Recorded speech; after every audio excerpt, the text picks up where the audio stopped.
Cravatte, signori! Signori, cravatte! Cravatte, signori! Questo che tengo avanti è il magazzino medesimo composto da me stesso.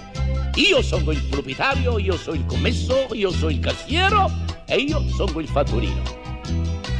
Mi arrischio sotto l'acqua e sotto al vento con questo arcobalenco pasto braccio.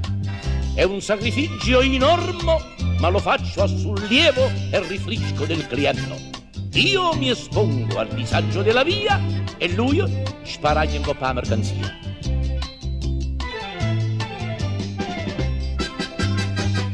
Di seta o di folà la mercia, insomma, viene acquistata qui con lieva spesa, dalla cravatta turca alla squizzesa, a scolla, a nocca, a nuraco, a palomma.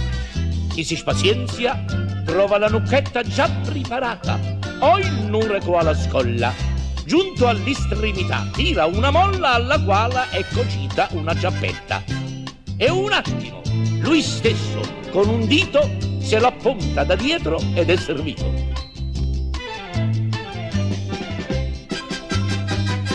Io ci ho l'assortimento più completo per nascite, per nozze e funerali. Disegni nuovi, tipi originali, avessa cammanaca folla a rete. Ma a roba con la caccia me la stile, già che al negozio mio nessuno accatta. Voi vi incantate innanzi a una cravatta, io vi osservo il culletto e adoro il tipo. Se il collo è tosto, ma c'è una speranza, ma quando è muscio, sono dolori e pazze. Cravatta, signori!